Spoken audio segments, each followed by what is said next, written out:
Prenez, alors là comme les coiffeurs, vous savez, entre vos doigts, la mèche. Prenez le peigne et vous prenez les cheveux entre vos doigts. Aujourd'hui, on va voir comment se couper les cheveux soi-même en cette période de confinement.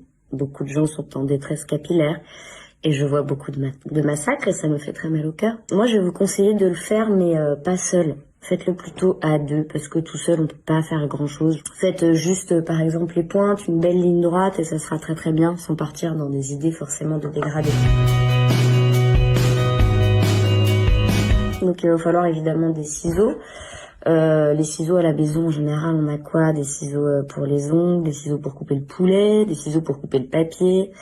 Et ben vous les prenez tous. Vous les prenez tous parce qu'il y en a forcément un qui va mieux couper que l'autre. Ensuite il va vous falloir un peigne, des pinces, des élastiques pour pouvoir maintenir les séparations. Je préfère que vous le fassiez sur cheveux secs. Pourquoi? Parce que sur cheveux mouillés on a souvent de mauvaises surprises. Quand on sèche, les cheveux peuvent remonter de plusieurs centimètres et là ça le fait pas quoi. Si les cheveux sont lisses ou un tout petit peu ondulés, c'est bien de faire un mini brushing avant histoire d'avoir une belle matière. Ça sera plus facile de passer le peigne dedans et ça sera un petit peu plus précis. Pour les cheveux bouclés, c'est bien de laisser le ressort naturel de la boucle.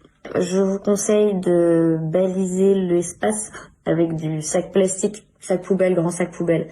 Vous pouvez mettre tout autour pour éviter d'en foutre partout. On évite les chaises en toile, tout ça.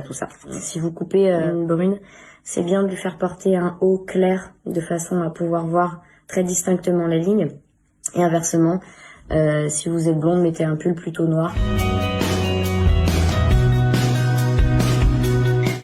Une séparation de profil, ce qu'on appelle de profil, c'est du milieu du front jusqu'au milieu de la nuque pour séparer la tête en deux en fait. Une fois que c'est séparé en deux ici, après je vais 4 cm en haut, je récupère la masse qui est ici.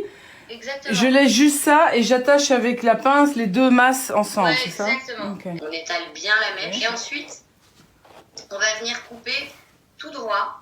Ici. Vous pouvez utiliser votre peigne si vous voulez en guise de règle. Vous les étalez un petit peu, pas trop resserrés au milieu. Vous appuyez sur le dos. Le dos doit vous servir de support. Pour les séparations, c'est un procédé qui est assez répétitif. Les conseils que je peux vous donner, c'est de jamais passer à la séparation suivante tant qu'on n'est pas tout à fait satisfait de la première ligne. En fait, la première ligne, ça va être notre guide.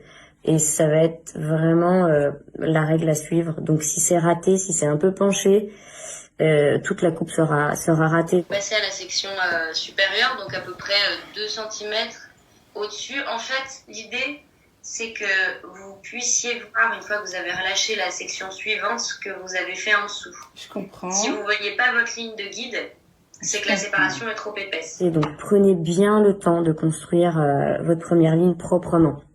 Et ensuite, tout s'enchaînera de façon assez simple, finalement.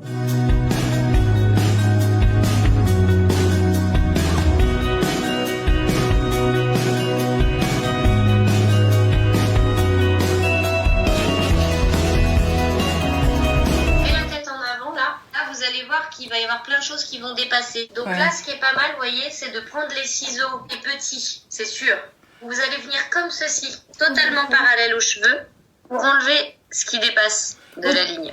Donc la dernière étape, c'est de venir peigner le cheveu donc devant, dans le tombant naturel, et de casser la pointe qu'il y a devant.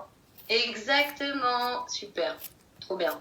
Ok, j'espère que cette vidéo vous aura servi. En tout cas, moi tout ce que je peux vous conseiller, c'est d'essayer d'attendre un maximum avant de vous couper les cheveux tout seul, et puis peut-être de profiter du moment ultime du retour chez votre coiffeur chouchou, qui sera très content de vous revoir et qui sera peut-être très content aussi de voir que vous n'avez pas fait de bêtises, parce que si on doit rattraper que des massacres après le confinement, on va vraiment déprimer.